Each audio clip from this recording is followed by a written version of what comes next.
Hello guys, warm welcome to you all on my channel. कैसे हैं आप सब लोग? आई होप आप सब अच्छे होंगे। आज की टैरो कार्ड रीडिंग का टॉपिक आपके पर्सन की डीप ट्रू फीलिंग्स आपके लिए क्या है उस पे होने वाला है। एंड प्लीज़ रीडिंग को लाइक कर दीजिएगा, चैनल को सब्सक्राइब कर दीजिएगा सो दैट एनर्जी एक्सचेंज हो पाए एंड आपको राइट गाइडेंस मिल पाए। देख लेते हैं आपके पर्सन डीपली ट्रूली क्या फील करते हैं आपके लिए। We have got 2 messages and also guys, अगर आप इस रीडिंग पे आए हैं इसमें डेफिनेटली आपके लिए मैसेजेस हैं, तो बहुत ध्यान से इस रीडिंग को देख के जाइएगा, कनेक्ट हो जाएगा कंप्लीटली इस रीडिंग से। अदरवाइज रीडिंग ना ही आपके सामने आती, ना ही आप इस पर क्लिक करते। सो पहला ही मैसेज, जो पहले 2 मैसेज इकट्ठे निकल कर आए हैं, बहुत ही स्ट्रॉन्ग मैसेजेस हैं।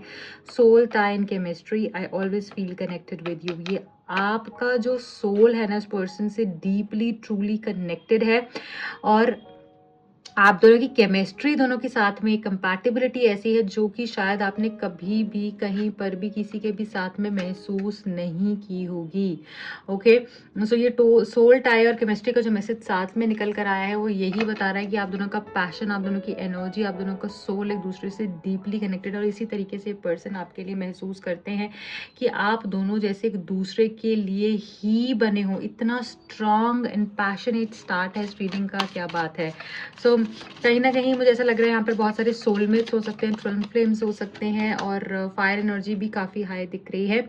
मुझे यहाँ पर ये भी दिख रहा है कि जैसे ना इनको ना आपकी आदत सी हो चुकी है। हम जैसे लत सी लग जाती है ना किसी की, तो एक आदत सी हो चुकी है। इनको समझ में नहीं आता है कि अगर अगर आप नो कांटेक्ट में भी हो तो क्या ये पर्सन आपके बगैर रह पाएंगे, या फिर अगर कभी आप नो कांटेक्ट में हो गए तो क्या ये पर्सन आपके बगैर जी पाएंगे। इनकी ना आदत है, इनको ये चीज़ अब रियलाइज़ हो रही है, इनकी आदत है कि जब चीज़ें थोड़ी सी मुश्किल होती हैं ना, ये भाग जाते हैं। ये उस ना प्रॉब्लम से निकल कर भागना चाहते हैं, ये फेस नहीं कर पाते हैं, चीज़ों के साथ लड़ नहीं पाते हैं, ये गायब हो जाते हैं, अपने शेल में चले जाते हैं और फिर जब थोड़ा टाइम हो जाता है तब वापस आ जाएंगे। तो इस तरीके का पैटर्न हो सकता है इस पर्सन का, है ना। एंड ऐसा लग रहा है आप दोनों के काफ़ी डिसएग्रीमेंट्स चल रहे हैं करंटली, आप दोनों के बीच में काफ़ी सारी प्रॉब्लम्स चल रही हैं। आपको मिसअंडरस्टैंड कर रहे हैं, लोगों की बातों में आ जाना, लोगों को कहने पर चीज़ों को इस तरीके से समझना कि उसने कह दिया था ये बात, तो इनको ना इन्फ्लुएंस में आ जाते हैं, जैसे कि बहुत जल्दी से ये लोगों की बातों में आ जाते हैं। यहाँ पर ऐसा भी दिख रहा है कि आप दोनों के बीच में जो भी प्रॉब्लम्स चल रही हैं, ये पर्सन उस प्रॉब्लम्स को सॉल्व आउट करना चाहते हैं। एब्सेंस का मैसेज भी है।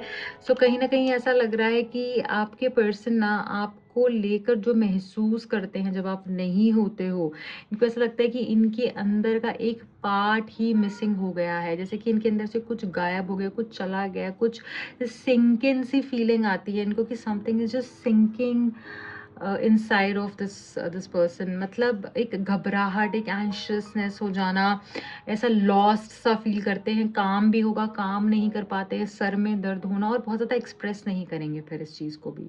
ठीक है, तो आपको तो समझ में ही नहीं आता है कि ये पर्सन ऐसा क्यों बिहेव कर रहे हैं, बट अंदर ही अंदर घुटते रहते हैं जब आप नहीं होते, क्योंकि इनको आपकी आदत लग चुकी है, आपका सोल एक दूसरे के साथ कनेक्टेड है।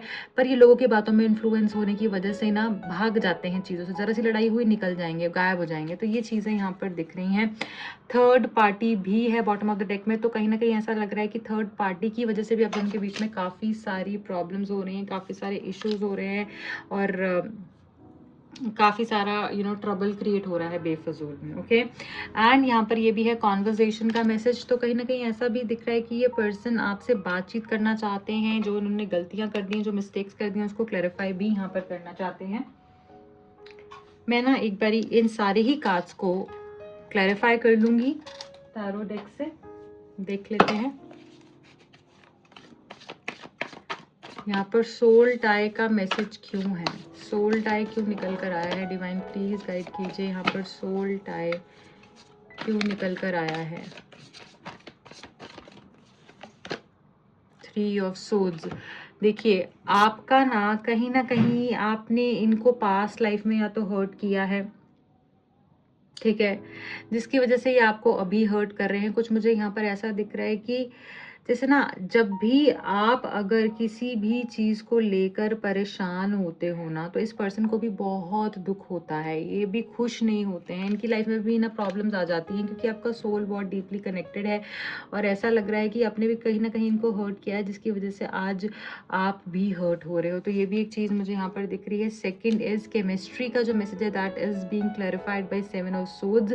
इस पर्सन ने चीटिंग करी है आपके साथ में, है ना। सो मतलब कुछ झूठ ज़रूर बोला है आप, इन्होंने जैसे कहीं ना कहीं कंपेयर किया है आपको किसी के साथ में, या फिर किसी के साथ रहे हैं, किसी से बात करके देखा है, या कुछ तो ऐसा इनको इनके साथ में हुआ है जिसके बाद इनको समझ में आ गया है कि इसके जैसा कोई नहीं है, इसके ऐसी केमिस्ट्री कहीं नहीं है, ठीक है, इसके जैसा ऑनेस्टी कहीं नहीं है। तो ये चीज़ें इस पर्सन को समझ में आई और उसके बाद इनको समझ में आया इसके साथ जो केमिस्ट्री है ना वो कहीं नहीं है। तो जो भी इन्होंने ये थर्ड पार्टी सिनारियो करा है ना, इसके बाद ही ये समझ पाए हैं इस चीज़ को। हैबिट्स का जो मैसेज है that is being clarified by शाह ऑफ सोर्ड्स।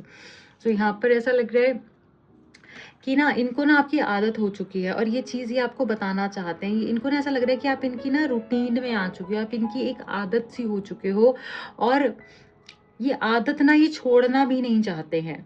मतलब ये एक ऐसे इंसान हुआ करते थे कि जो कि ना किसी की बातों में, किसी की चीज़ों में, किसी के कहने में नहीं आता था। मतलब कि जिसको किसी की आदत नहीं लग सकती, जिसको किसी की लत नहीं लग सकती, बट इनको आपकी लत लग गई है और आपके सामने ही कमज़ोर हैं ये। आपके सामने ही ये कमज़ोर हैं और ये किसी के सामने कमज़ोर नहीं है, इनको ऐसा लगता है। और ये कमज़ोरी में भी इनकी स्ट्रेंथ है, ऐसा फीलिंग आती है इस पर्सन को, ओके, कि आप ही की सुन सकते हैं, आप इनको कंट्रोल कर सकते हो, आप इनको समझ सकते हो, आप इनको मना सकते हो, आप यही आपको मना सकते हैं, ऐसी ही एनर्जी है यहाँ पे, ठीक है। 3 ऑफ सोर्ड्स क्यों है यहाँ पे? विद 3 ऑफ स्टार्स क्लियर हो रहा है। देखिए मुझे ऐसा लग रहा है कि अगर जब हमें रिश्ते के नेक्स्ट लेवल पर जाना होता है ना, तो ऐसे कुछ टेस्ट एंड ट्रायल्स हमको देने पड़ते हैं जिसके बाद ही हम आगे मूव कर पाते हैं। तो कहीं ना कहीं ऐसा लग रहा है कि ये पर्सन अब आगे नहीं जाना चाहते हैं आपके बगैर, और ये इसी वजह से हो पाया है जब से थर्ड पार्टी के साथ में कनेक्शन हुआ है। तो थर्ड पार्टी के आने से ही इस पर्सन को रियलाइज हुआ है और ये समझ पाए हैं कि आप क्या हो इनके लिए, और ये आपके एक रिश्ते का ना टेस्ट है। इसी के बाद अब नेक्स्ट लेवल पर आप मूव करोगे कि ये जो कार्ड है ना 3 ऑफ स्टार्स का, ये मूवमेंट का कार्ड है, मूविंग फॉरवर्ड का कार्ड है, डिसीजन मेकिंग का कार्ड है, और ये पर्सन डिसीजन लेंगे और आप ही को ही चुनेंगे। मुझे यहाँ पर ऐसा लग रहा है, ओके। थर्ड पार्टी को छोड़कर ही आपको ही चुनेंगे। तो यहाँ पर एस्केप का मैसेज क्यों आया है? डिवाइन प्लीज गाइड कीजिए, एस्केप क्यों है यहाँ पे? We have the 2 of swords. देखिए ये पर्सन ना इमोशनली या डिसीजन लेने में ना काफ़ी वीक है और ये शुरू से ऐसे ही रहे हैं। जब भी डिसाइड करने, आपके साथ नहीं सभी के साथ इनका यही पंगा रहा है, जब भी डिसाइड करने की बारी आई ये भाग गए हैं, क्योंकि इनसे ना ये होता नहीं है। इनसे ये होता नहीं है कि किसी के सामने बुरे बन जाओ, किसी के सामने ये कह दो, तो ना ये डिसीजन नहीं ले पाते हैं, इसलिए भाग जाते हैं प्रॉब्लम से। इनको कुछ समझ नहीं आता उस टाइम पर। ये इनकी ना आदत हो सकती है कि तुम चिड़चिड़ कर रही हो, मुझे चिड़चिड़ पसंद नहीं है। जब भी लड़ाई झगड़ा हुआ, जब भी कोई ऐसी प्रॉब्लम हुई, बस भाग गए। बात थोड़ी करनी है, लड़ना नहीं है, कुछ नहीं करना है, बस निकल जाना है। डिसएग्रीमेंट्स क्यों है?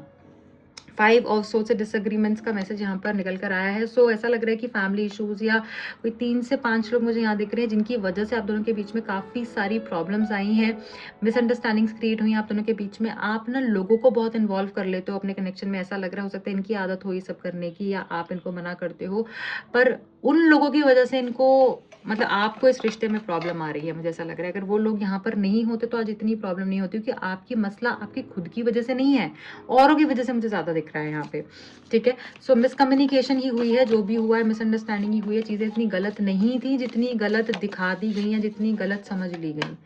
एब्सेंस का मैसेज क्यों है? डिवाइन गाइड कीजिएगा।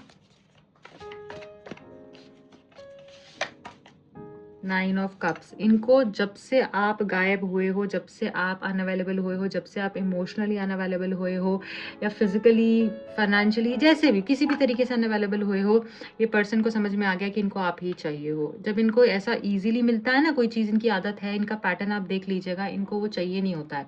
जब इनको ईजिली नहीं मिलेगा ना तब इनको चाहिए होता है। और जब से आपने एक अपनी बाउंड्री क्रिएट की ना, तब से ये आपके लिए वो एक पागलपन जैसा महसूस करने लग गए हैं। कॉन्वर्जेशन का मैसेज क्यों है यहाँ पे? 2 मैसेज निकल कर आए हैं कॉन्वर्जेशन के लिए हमारे पास में, डॉटर ऑफ सोर्ड्स एंड सब्र। सो ऐसा लग रहा है कि कम्युनिकेशन तो होगा, ठीक है। कम्युनिकेशन के लिए तो ये बेताब हैं और बहुत ही clear cut, honest, straightforward communication होगा। जो ये फील करते हैं, जैसा ये महसूस करते हैं, एज इट इज़ आपको वैसा ही बताएंगे। जो आपने इनसे पूछना, आप इससे इनसे पूछ सकते हैं, चाहे वो कड़वा सच हो, कुछ भी हो, ये आपको बताएंगे। ठीक है। और आपको थोड़ा सा शार्पली भी बात करनी पड़ेगी, बट यहाँ पर मुझे ऐसा लग रहा है कि अगर आप सब्र रखोगे ना, तो सही टाइम पे सब चीज़ें आपके लिए अपने आप अलाइन होती हुई दिख रही हैं, क्योंकि आपकी विश फुलफिलमेंट है। चीज़ें बैलेंस होने के बाद में, हील होने के बाद में, ये पर्सन खुद से आपकी तरफ में आएंगे। तो you don't have to worry about anything, because things are unfolding in a positive way for you. Okay, so ऐसा नहीं सोचना है कि कुछ अच्छा नहीं होने वाला, सब कुछ अच्छा ही होगा आपके साथ में। बस थोड़ा सा सब्र रखना है, ट्रस्ट करना है डिवाइन को, सब अच्छा ही होगा। बॉटम ऑफ द डेक में मुर्शदा का मैसेज है। अगेन ये बता रहे हैं अपनी इंट्यूशन को फॉलो करो, जो अंदर की आवाज़ है उसको फॉलो करो, विश्वास रखो, फेथ रखो। जिसको आपको ना, आपकी पता है क्या प्रॉब्लम है, आप सबको ही अपने अंदर का जो प्यार है लुटाते रहते हो, सब पे ही विश्वास कर लेते हो, खुद को छोड़ के वो जो खुशी है ना अंदर की, बजाय बाहर ढूंढते हो। यही आपकी प्रॉब्लम है। आपको अंदर से कनेक्ट होना है, खुद से कनेक्ट होना है। आपके अंदर जो सागर है ना वो प्यार का, उससे कनेक्ट होना है और उसको वो देना है जो कि डिजर्व करता है, जो कि उसके लिए एफर्ट करता है। हर एक को नहीं बांटते रहना है वो प्यार जो आप करते हो, ठीक है ना। तो इस चीज़ पे प्लीज़ ध्यान रखिएगा। एंड ऐसा लग रहा है कि आपकी लाइफ में चीज़ें अलाइन होंगी, डिवाइन ब्लेसिंग्स हैं आपके साथ में। बस थोड़ा सा इंतज़ार कर लीजिए, सब बहुत अच्छा होने वाला है आपके साथ में। So this is it for you guys. I hope ये रीडिंग आपसे कनेक्ट हुई है, आप कहीं ना कहीं इस रीडिंग से गाइडेंस ले पाए हैं। अगर समझ में आई है रीडिंग, आपसे कनेक्ट हो पाई है, तो प्लीज़ लाइक कीजिएगा, कमेंट सेक्शन में इसको क्लेम कीजिएगा, मुझे बताइएगा आपको कैसे मेरी रीडिंग्स हेल्प करती हैं, कैसे आपको गाइडेंस मिलती है, और किन टॉपिक्स पे आप रीडिंग्स को देखना चाहते हैं। जो भी मेरे से पर्सनल रीडिंग लेना चाहते हैं, टरकत सीखने में इंटरेस्टेड हैं, दिए गए नंबर्स पे कॉन्टैक्ट कर सकते हैं। Bye bye, good luck.